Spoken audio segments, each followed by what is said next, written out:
Hi, everybody. I'm Dave Calabro, hanging out at 39th in Illinois. Why am I here? This is Tease Me. It's owned by Tamika Catchings. You remember that name, WNBA star, led the Indiana Fever to their first ever title. She's my special guest right here on Playmakers. We'll talk about big things, her career, the Olympics, Kobe Bryant, and much more. It's Playmakers. Hi, I'm Dave Calabro, and I've covered some of the biggest moments in sports. But the stories that matter most are the ones that you rarely hear, because the game is decided long before the final whistle or the checkered flag. These are the people who make the big plays. Welcome to Playmakers. Brought to you by Indiana Members Credit Union. Meet Chip. 30 years ago, he started a small business with a big idea. Today, there's a new building, a new fleet of equipment, and a new era of leadership. But we know Chip, and at Indiana Members Credit Union, we know he plans to keep growing, building business with the next generation. IMCU is here to help with secure and simple account management tools and commercial financing to grow business. Today, it's all about Chip. Tomorrow, it's all about you. Because at IMCU, it's you that matters. Hey, everybody. Welcome to Playmakers. I'm Dave Calabro. We're honored to have you with us here today. When you think about Playmakers, you got to be talking about Tamika Catchings is the Playmaker. How you doing? I'm great. How are you? Oh, it's awesome. Thanks for having me. Well, you know, when I came up with this crazy idea of Playmakers, you were one of the first people that came to mind. Well, I don't know. Seriously. Why. I don't know. Well, you've made a million different plays. Been doing a lot with my life. Yes. It's on and off the very court. Blessed. Very blessed. I know. Let's talk about it. 15 years with the Fever. 2012 won the title. 10-time All-Star. 4 gold medals? Go down the list. WNBA MVP. You put the Indiana Fever on the map. That's pretty cool. It's been a blessing, and it's kind of crazy to go back and think about getting drafted here. I didn't really know that much about Indiana, I will be honest. I was that one they asked, like, hey, after I got the interview or after I got drafted and had my interview, and they're like, hey, what do you know about Indiana? I was like, they love basketball. It's all about the Hoosiers, baby. And just truly a blessing to start from that. I mean, I tore my ACL my senior year in college, so had no idea where I was going to end up. Went number 3 here, Kelly Koskoff and crew. Just what an amazing journey it's been. Yeah, God is good. And I say Kelly Koskoff, the Simons. I mean, yes, like it's been a ride. Let's start with current day. Tell us what you're up to now. You have some fancy title with the Indiana Pacers and Fever, right? Some fancy title. I am officially an ambassador for Pacers Sports and Entertainment, so I'm really excited about that. People keep asking, like, well, what does that entail? I said, honestly, I think no matter where I go in the city, people automatically just affiliate me with the Indiana Fever and with the organization as a whole. Mel Raines wanted to make it official, so wanted to bring me on board. And I get to do a lot of cool things already, but even more so now as an ambassador for Pacers Sports Entertainment, continuing to just do what we do. Community has always been at the heart of everything. So being able to get out in the community, of course, some of the business events that we have going on, we are always, I think one great thing about Indiana is that we've been super innovative and all of the different events that come through town. So being able to be a part of that as well. You mentioned community. You've always been about community from the very beginning when you came to town. Speaking of which, we're at a place called Tease Me at 39th in Illinois. Yes, and cheers. And this, cheers. And what are we drinking today? What is We're this? drinking Tropical Cyclone. It's one of our green teas. It is my favorite teas. So before I actually took over Tease Me Cafe, I was a customer, a longtime customer. I would go in at the 22nd Street location that we had, shut that down right before the end of the year. But I would go in and this was my tea. And it's perfect in every way. And what I say when people are like, well, what's in it? I don't necessarily talk ingredient. I talk about how it makes you feel. So being in Indiana, the weather is nice today. But it's been up and down and up and down. I just imagine being on a beach. If you close your eyes, you can almost hear the waves. You can see the palm trees, tropical. Like that is what you get in a glass, in a cup. Amazing tea. It's really good, actually. Good. Not to give you a commercial, but yeah. Yeah. So tell me about why this is important to you. I just met a young man who's an entrepreneur, and he told me that just randomly in a conversation how you changed his life because of this facility that you have here and the connection to the city. Yeah, Anthony Murdoch, if you guys If you don't know him, you met him today. I He's did. amazing. But one of the things I've always talked about is community, and that's really why I took over the location. I remember when the owner said he was shutting it down, and him and his wife were moving, and I was just like, this has become a staple of my life. I can't imagine how many other people that it has impacted. And for me, I didn't go to school to own a tea shop. That was not my aspiration post-basketball, but I will tell you what we have been able to create and the young people we get to hire. This location, we have our second location over at IU Indianapolis now. We've had one at Ivy Tech, 22nd Street location, which I mentioned. So we've been a little bit of everywhere so far, but I think the impact that we make with our staff and our young people, we hire high school students, of course, college students and beyond. And so far to date, we have hired over 200 young people. And so I'm like, since 2018, when I took over, we have hired more than over 200 people. That's paying it forward. And that's what your career's been about. And I want to talk about your career now. 2012, let's go back to that. And I still remember that. It's just a magical run. Of course, the Fever won the WNBA title. What do you remember most about that time? 2012. Because it was a totally different thing. I mean, you guys just took it by storm, and all of a sudden the arena's packed, and you're balling and winning the title and the MVP honors. I mean, my faith is a huge part of who I am. And when I go back and I look at that journey, it's like even getting to the final, the David and Goliath, like that part in the Bible. And you're going up against Goliath, or all these Olympians and All-Americans and just like phenomenal players. Not that we didn't have them, but when you start looking down the line and you compare one roster to the other roster, but the one thing that we had is we believed in each other. And we went out it really wasn't until after the Olympic break that we found our groove. And when we found our groove and going in, it's not how you start, it's how you finish. But going in, what I remember most is just the quality time that we had as a team, talking about our vision for the season, talking about wanting to win, championship. And one player goes down, Katie goes down, another player steps up. Jeanette Poland goes down, another player steps up. When you look at the championship game, so many players played their role, but it's just like they played their role a little bit more. Shavante Zeller, Breon January, just go down the line. Aaron Phillips, gosh, I remember throwing the ball up after the final buzzer went off. And then the one thing I just kept thinking about is like, I can't wait to get in the cold tub. My body hurts so bad, but it was such an amazing experience.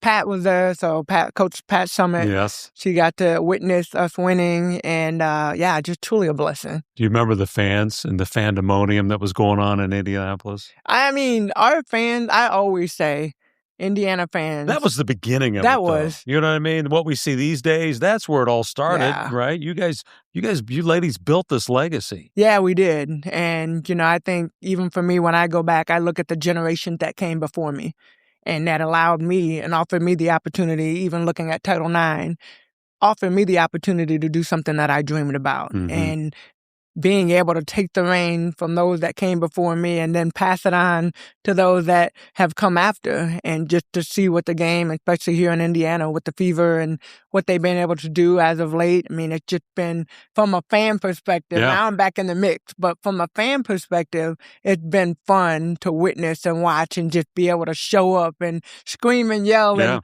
say what I want to say when I want to say it as a fan. It's been great watching them. It is kind of fun to watch. What do you expect this year? Obviously, there's a little legal battle happening right now and the uncertainty of what's going to happen with the season, but you think we're going to have a season? I do. I absolutely do believe that we'll have a season. And, I think one thing I always had kept, because I was the president of the Players Association for majority of my career. Yes. One thing I always thought about is the league overall. And from every single player's perspective, you're not just fighting for what you believe as a player at the top level. You got to think of every single level of player and what the experience will be. And I think for our league and where we are and all the things that we've accomplished, it's been great.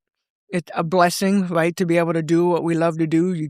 Your job is to go out and play basketball. And there's a lot of people that work 9 to 5 Thankfully, I am not one of those. You're not a 95 I'm not person? a 9 to 5, but it's a blessing, right? And so I think even for these ladies, as they're negotiating and trying to, from the league side, from the player side, whatever comes out of it will be a great deal. And hopefully we will be playing basketball this summer. That's what we want to hear. Caitlin Clark, you've been instrumental in her success here, showing her the ropes kind of. Tell me about that relationship and what she means to the city and has meant to you in that relationship. So I don't want to take that kind of credit. Well, I don't want to take that kind of credit, but definitely. Before Caitlin Clark, it was Tamika Catchings in this town. Yeah, but that's my point. And that's the great thing when you think about records. Yeah. Records are meant to be broken. Right. Right. And so it's like, yeah, you set a record, you kind of set that goal, and then hopefully somewhere down the line, somebody will achieve, like all the steals and defense and things that I've been able to do from a career standpoint. You hope that somebody will get there and beyond. Right. And I think same thing like with the team and winning championship. We're the first team to win a championship, but hopefully not the last team to win a championship. And I think with Caitlin, what she's been able to do the last couple of years and coming in, of course, last year was a struggle of ups and downs with her injury, but what an amazing finish for the Fever and the ladies that, all the way down to the end. It's like, man, Kelsey doesn't get hurt. We win, right? We go to the finals and we win the championship, but that just sets us up for the future. And so we will stick with that. But I think the ladies have done a great job carrying that torch. Caitlin, Aaliyah, Kelsey, you go down the line of every single player. The one that came for a shorter amount of time that had to replace some of our injured players last year. But it'll be interesting to see what our team looks like this year. Get it done. I want to talk to you about the Olympics. Of course, the Winter Olympics going on now. That makes me think back to a bunch of Olympic memories. You've got 4 gold medals and got to travel the world playing basketball. What do you remember when I say Olympics? What pops into your mind? Because gold. You got the collector set. You got 4 of those bad boys. Yeah, that's pretty cool. What comes to mind? One moment or just the overall experience? The overall experience. And my moment really in wanting to be an Olympian was in '96. Watching the 96 Olympic team, watching that tour, Lisa, Dawn, Cheryl, like those were my heroes. And I remember in 1996 saying like, I want to represent my country on the big sky. Like I made the junior Olympic team. It was great. That's fun. Woohoo. But I'm like, I want to be like them. And I remember one day after practice, so this was 96, I made the junior Olympic team. We were training in Colorado Springs and, we go through practice. And after practice, like, we're hungry. So we're getting our stuff on and we're about to leave. And Carol Callan, who was our leader at the time, she's like, hey, everybody, I need you guys to hang back, sit tight for a little bit. We got some people coming in, just hang out for a bit. So, of course, like we're young. We're all grumbling like, we're so hungry, we want to get out of here, And we're just kind of hanging out. And all of a sudden, like the door swings open. And the 96 Olympic team, like they walk in because we all practice at the same place. And they walk in and I just remember like I was just talk about being speechless because these are the players that you see on TV, you saw them in the tour, you saw the game, they're getting ready, we're getting ready for ours, and just being able to have that interaction with them. And I was like, yeah, this is me. This is what I want to do when I grow up. And it all came true for you. Behind the scenes story that I remember is I was in London with you, and it was the Parade of Nations, and I was outside the stadium where I wasn't supposed to be in this area, and all the countries are lining up, and here comes USA, and I spotted you. You waved at me, and I was working for Channel 13 at the time, and you waved at me, and I jumped over the rail. Shh, don't tell anybody. Everybody knows. Yeah, and you're like, let's get a picture. And so we had a cell phone. You handed the cell phone to Kobe Bryant. She asked Kobe Bryant to take a picture. You don't even remember that, do you? I don't, but knowing how Kobe is, he probably was so chill about it. And you know what? He probably was like, man, it's good to be able to take other people's pictures and not always be asked to be in the pictures, right? But you and Kobe were actually friends. We were. Yeah. Yeah. So our dad actually played together stateside. And then Jellybean, his dad, moved and played in Italy. And then as a family, when my dad finished playing in America, we moved to Italy for a year. And it was cool because walking around Italy, there was one thing, there weren't a lot of African American. And so our parents really wanted to make sure that we had a little bit of home over in Italy. So we got along. We got together quite a bit and just did some sightseeing and just hanging out. So by the time we got back, I remember we only stayed for a year. They stayed for multiple years. And we were living in Chicago. And I remember the draft going on when he got drafted. And I was like, wait a minute, this is the same kid. And so it's been fun. And it has really been cool when you look at my career, his career, just kind of like some of the overlap that happened. But yeah, it's crazy to even think of all the things that he was able to accomplish in his career. And then, even just as we sit here today, just all the things he was on his way to accomplishing. Yes. And he was a class impact. guy. Oh He my was gosh, amazing, yeah. yes. Small world, as you would say. You mentioned your father played pro ball. What was it like having a dad that was a pro athlete? Did he push you? Did the expectations higher? What kind of parenting did you have? I'm curious I about would that. say, Because right now, these days, man, I talk to I'm people all the time. telling you. My son is the next star. He's in fifth grade. Yeah. He's averaging 20. You know what I mean? I hear it every week. Oh, I bet you do. And then, get my son, right? What's your take on that? My parents were great. We participated in pretty much every sport, with the exception of hockey. I would say that was one that I'm sure I did not hockey. Hockey, ice skating, none of that. Gymnastics, I got a star for participation, so I knew I was not going to the Olympics for that. But we did a lot of different sports. I played in a band. I played the baritone for a couple of years, ran track, volleyball, softball. Soccer was my first sport. So we played a lot of different sports. I think, and I'm so grateful that I had that opportunity. Now we are pushing our young people to be one sport, to be single-minded, to be locked into, like, you're going to the pros in 5th grade, 8th grade, in high school. I mean, it's a lot. It is a lot. It's a lot. It's a lot of pressure. It's a lot, now with the NIL in college, that adds a whole nother level of expectation and pressure. I'm glad I grew up when I grew up, because I think growing up now and just all the expectations and the pressure and so many things that are going on, and from a parent perspective, it's like you don't want to get lost and your child not to be able to have the upper hand. But at the same time, I'm like, I'm grateful that we were able to be kids. Yes, I totally agree with that. Challenges. Everybody has challenges in life.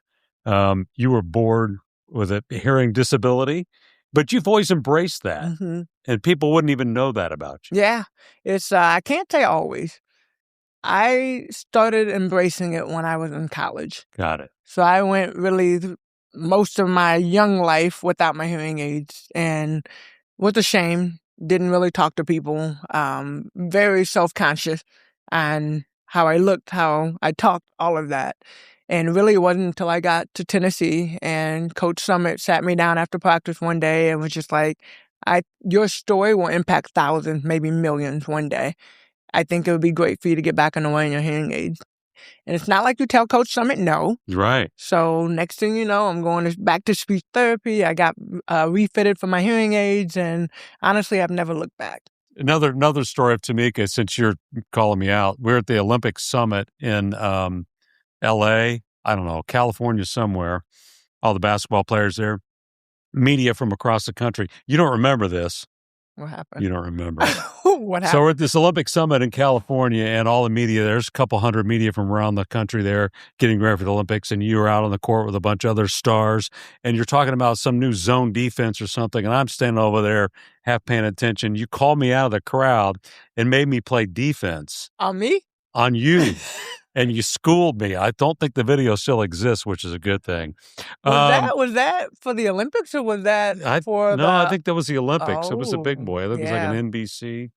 I But I'm sure you did great. I think I did great. I'm sure, nobody's talking bad about I think it. you posted me up, and you held your own. No, right? I don't think you might have even scored. I don't think so. Yeah, I'm pretty sure that you didn't happen. Score, but no.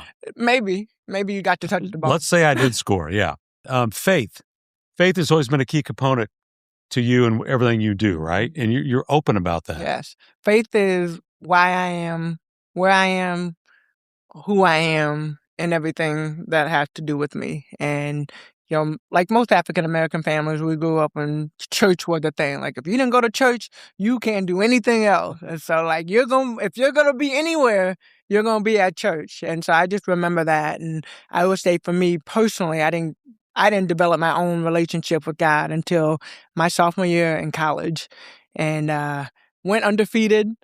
Freshman year, won a championship. I'm like, oh, if this is how school's going to be, college, we're going to win championship every year. And then sophomore year came, and my first loss was at Purdue. So needless to say, I'm still not wearing black and gold. That is something that had been eliminated from my closet. But yeah, after that, I just remember had some really good friends, got involved with FCA, Fellowship of Christian Athletes, and that had been the focus of my life and everything that I do. And you keep giving back. Indy's home for you. Why Indianapolis? You could live anywhere. Why not? Yeah. Why not Indianapolis? You like it here? I do. My sister and I, when we got here, we started our foundation, Catch the Stars, and have been able to empower our young people to dream big. And, we focus on literacy, youth empowerment, and literacy. So between those three, I know there's three huge buckets, but done our basketball camps, our mentoring program. Tease Me is actually one of the reasons, too, that I wanted to take over here is because some of those young people actually have had the opportunity to work at Tease Me. So really trying to community has been a big part. The community has received me, received my family. Basketball has been a huge part of it, but now on the other side, too, really being able to venture out and do more things. And adversity, what would you say to people watching or listening to this about, we all face adversity at some point. We all face adversity. Every day. I mean, there's plenty of things that can get you caught up in, right? Yeah, but I think adversity makes you stronger. And when I look back at my hearing impairment, it made me dial in and made me lock in. And that helped me on the basketball floor. All the other things that I learned from basketball, communication, teamwork, the win, the losses, how to get in the gym, when to get in the gym, like all the little things and taking care of all the small details. So when I faced adversity, you go back to the things that you practiced. You go back to the times like I've had bad games. I would come out here outside because this is where I started playing outside on the court, me, my basketball, and whatever court I could find. That's where I started. So that was my journey as a basketball player. Now I get down on my hands and knees. I'm using my faith, believing that whatever's next, when one door shuts, another door always opens. Mm-hmm. And even when I fail, because believe it or not, we all have failed at some things, right? At some things. And you bounce back. And so I think for me, it really is even about the opportunities that God has presented and allowed me to do. The bounce back is real, and being able to stay true and focused, and sometimes too, be okay with failing and knowing that, okay, like I tried it, because a lot of people won't even try things because they automatically think they're going to fail. That's so true. You've been a blessing to our community. What's next for you? You got to have more challenges. I know you. And you're doing SEC basketball games. Yep. So this is my 9th season with ESPN, with the SEC Network. And so I'm doing those games. We'll do first and second round of the women's basketball tournament. And then we'll see. We got a lot. There's a lot coming up. There's a lot coming up. And if people want to get involved with your foundation, do you have a website for your foundation? Yep. CatchTheStars.org. I'm like, CatchTheStars.org, or even here at teaseMeIndy.com. You're awesome. Thank you. You are the playmaker. Thank you. Tamika Catchings. Thanks for joining us. That was fantastic. Enjoyed catching up with you. Thank you. Thank you. Yeah, thank you for listening and watching Playmakers. Hey, everybody. Thanks so much for watching and listening to Playmakers, brought to you by IBJ Media. I'm Dave Calabro. I hope you'll subscribe on YouTube or wherever else you get your podcast. Until next time, we'll see you later.